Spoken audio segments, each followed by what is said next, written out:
చాలా మంది స్టూడెంట్స్ జాబ్స్కి అప్లై చేసినప్పుడు వాళ్ళ రెజ్యూమ్ సెలెక్ట్ అవ్వకపోవటం, వాళ్ళకి కాల్స్ చాలా తక్కువ రావటం, వాళ్ళ రెజ్యూమ్ని పదే పదే రిక్రూటర్స్ రిజెక్ట్ చేయడం లాంటివి ఫేస్ చేస్తూ ఉంటారు. అలా రెజ్యూమ్ రిజెక్ట్ అవుతున్నప్పుడు ఒక 5 బెస్ట్ ప్రాక్టీసెస్ చెప్తాను.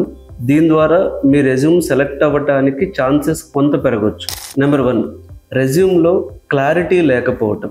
రెజ్యూమ్లో క్లారిటీ లేకపోవటం అంటే, ఫర్ ఎగ్జాంపుల్, మీరు ఒక జావా డెవలపర్గా రెజ్యూమ్ బిల్డ్ చేశారు మీరు, కానీ జావాకి సంబంధించినటువంటి మీరు చేసినటువంటి ప్రాజెక్ట్స్ కానీ జావాలో మీకున్న స్కిల్స్ కానీ సరిగ్గా రెజ్యూమ్లో ప్రజెంట్ చేయగలగాలి. అలా ప్రజెంట్ చేయకుండా అన్నెసెసరీ ఇన్ఫర్మేషన్తో రెజ్యూమే నింపేస్తే అసలు మీ రెజ్యూమేకి ఒక క్లారిటీ లేకుండా పోతుంది. అంటే చాలా మంది చేసే మిస్టేక్ ఏంటి అంటే ఎక్స్ట్రా ఇన్ఫర్మేషన్ యాడ్ చేసేస్తారు. సో అంటే ఎక్స్ట్రా ఇన్ఫర్మేషన్ యాడ్ చేసిన ఇంటర్వ్యూవర్కి ఆ రిక్రూటర్ ఎవరైతే రెజ్యూమే చూస్తారో మీ ప్రొఫైల్కి జావా డెవలపర్ ప్రొఫైల్ ఇది అనే ఒక క్లారిటీ అనేది చాలా ఇంపార్టెంట్. సో క్లారిటీ లేకుండా అన్నెసెసరీ ఇన్ఫర్మేషన్తో రెజ్యూమేని నింపొద్దు.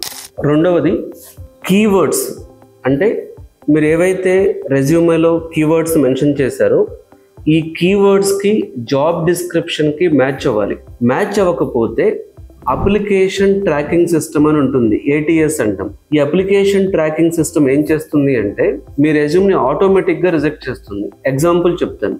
జాబ్ డిస్క్రిప్షన్లో SQL అనే కీవర్డ్ మెన్షన్ చేశారు, మీరు రెజ్యూమేలో డేటాబేస్ అని మెన్షన్ చేశారు. ఎప్పుడైతే మీరు డేటాబేస్ అని మెన్షన్ చేశారో సో ఇండైరెక్ట్గా మీనింగ్ ఏంటి అంటే మీరు డేటాబేస్ వచ్చు అంటే SQL క్వరీస్ కూడా మీకు వచ్చని. కానీ మీరు డేటాబేస్ అని మెన్షన్ చేయడం వలన అక్కడ జాబ్ డిస్క్రిప్షన్లో SQL ఉంది, ఇక్కడ డేటాబేస్ ఉండటం వలన ఈ ATS అనేది ఏదైతే ఉంటుందో ATS ఏం చేస్తుంది అంటే మీ రెజ్యూమ్ని సెలెక్ట్ చేయకుండా రిజెక్ట్ చేయడానికి ఛాన్సెస్ ఎక్కువ ఉంటాయి. కాబట్టి మీరు మెన్షన్ చేసే కీవర్డ్స్ జాబ్ డిస్క్రిప్షన్లో ఉండే కీవర్డ్స్తో మ్యాచ్ అవ్వాలి. కాబట్టి ముందు ఒకసారి మీరు రెజ్యూమ్లో కీవర్డ్స్ మెన్షన్ చేస్తున్నప్పుడు జాబ్ పోర్టల్స్లోకి వెళ్ళి ఎలాంటి జాబ్ డిస్క్రిప్షన్స్ చూస్తున్నారో చూసుకుని అలాంటి కీవర్డ్స్ని మెన్షన్ చేయడం అనేది బెటర్.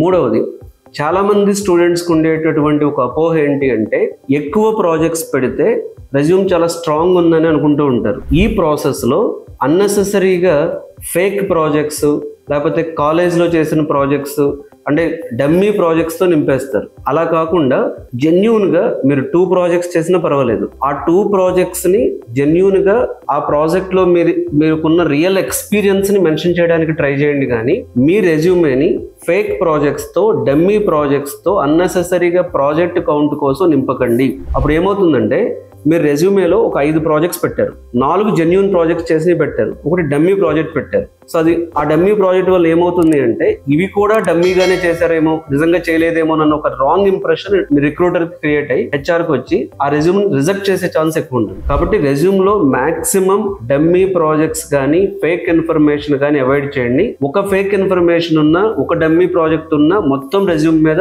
ఆ రాంగ్ ఇంప్రెషన్ క్యారీ అయ్యే ఛాన్స్ ఉంటుంది. ఇంకా మీకు ప్రాక్టికల్గా ఒక ఎగ్జాంపుల్ చెప్తాను. ఒక స్టూడెంట్ ఏం చేశాడంటే 3 ప్రాజెక్ట్స్ పెట్టాడు. ఏమని పెట్టేశాడు? బ్యాంకింగ్ యాప్లో వర్క్ చేశాను, హాస్పిటల్ పోర్టల్లో వర్క్ చేశాను, ట్రావెల్ బుకింగ్ యాప్ అని వర్క్ చేశాను పెట్టాడు. 3టికి ఒకటే డిస్క్రిప్షన్ పెట్టాడు. అప్పుడు ఏమవుతుంది అంటే ఒక డమ్మీ ప్రాజెక్ట్ లాగా అయిపోతుంది అది. కాబట్టి మీరు రెజ్యూమ్లో పెట్టే ఇన్ఫర్మేషన్ మీరు నిజంగా చేసిన ప్రాజెక్ట్స్ జెన్యూన్ ఇన్ఫర్మేషన్నే మెన్షన్ చేయండి. 4th పాయింట్, ఇది చాలా కీలకమైన పాయింట్. ఇది మీ రెజ్యూమేలో మీకున్న స్కిల్స్కి, మీరు చేసిన ప్రాజెక్ట్స్కి, మీకున్న నాలెడ్జ్కి అలా యాజ్ ఇట్ ఈస్గా మెన్షన్ చేయడం మాత్రమే కాకుండా దాని వలన వచ్చేటటువంటి అవుట్కమ్ని మెన్షన్ చేయండి. అంటే worked on Python projects, okay మీరు పైథాన్ ప్రాజెక్ట్స్లో వర్క్ చేశారు, దానివల్ల వాట్ ఈస్ ద అవుట్కమ్, మీ క్లయింట్కి వచ్చిన బెనిఫిట్ ఏంటి, మీ క్లయింట్కి వచ్చిన వాల్యూ ఏంటి.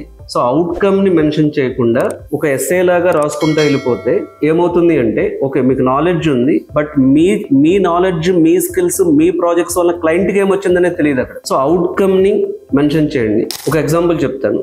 Optimised SQL queries that improved report performance by 20%. అంటే ఈ 20% అవుట్కమ్ మీరు చేసిన ఆప్టిమైజేషన్ వల్ల జరిగింది అనేది అంటే ఆ అవుట్కమ్ ని మెన్షన్ చేస్తున్నారు. So you develop 10 test cases that caught 12 major defects. So outcome ని నెంబర్స్ లో మెన్షన్ చేయడం ద్వారా, పర్సంటేజెస్ లో మెన్షన్ చేయడం ద్వారా మీ రెజ్యూమ్ వాల్యూ పెంచుకోవచ్చు, దాని ద్వారా రిజెక్షన్ రేట్ తగ్గించుకోవచ్చు. సో నెంబర్స్ అనేవి ఒక ఇంపాక్ట్ చూపిస్తాయి రెజ్యూమేలో. అలాగే ఇంకొక పాయింట్ వచ్చేటప్పటికి మీ రెజ్యూమేకి ఒక కెరీర్ ఫోకస్ లేకపోవటం, అంటే ఒక సాలిడ్ కెరీర్ ఫోకస్ లేకపోవటం. ఎగ్జాంపుల్ చెప్తాను.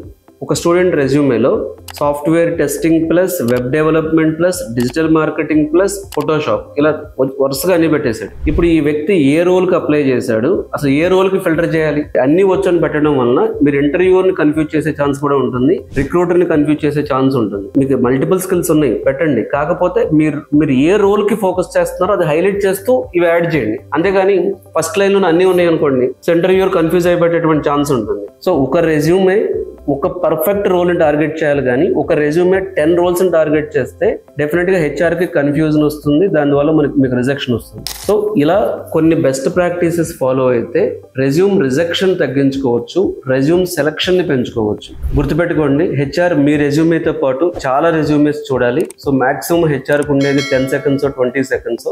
ఆ 20 సెకండ్స్లోనే సెలక్షన్, అంటే రెజ్యూమ్ ఫిల్టర్ చేయాలా వద్దని డిసైడ్ చేసేసుకుంటాడు తను. కాబట్టి అంత తక్కువ టైంలో మీ రెజ్యూమ్ ఇంప్రెసివ్గా, ఫోకస్డ్గా, క్లారిటీగా ఉంటే మీ రెజ్యూమ్ అనేది ఎక్కువ ఇంటర్వ్యూస్కి సెలెక్ట్ అవ్వడానికి ఛాన్స్ ఉంటుంది. సో మీలో ఎవరికైనా ఒక పర్ఫెక్ట్ రెజ్యూమ్ ఎలా క్రియేట్ చేసుకోవాలి, సో తను పర్ఫెక్ట్ కెరీర్ ప్లానింగ్ ఎలా చేసుకోవాలి, తన ప్రాజెక్ట్స్ని ఎలా యాడ్ చేసుకోవాలి, సో ఇలా మీకు మీ కెరీర్ గురించి, రెజ్యూమే గురించి, జాబ్స్ గురించి కన్ఫ్యూజన్ ఉంటే ఈ వీడియోలో ఉన్న నెంబర్కి కాల్ చేసి అపాయింట్మెంట్ తీసుకుని నాతో డిస్కస్ చేయొచ్చు. Thank you.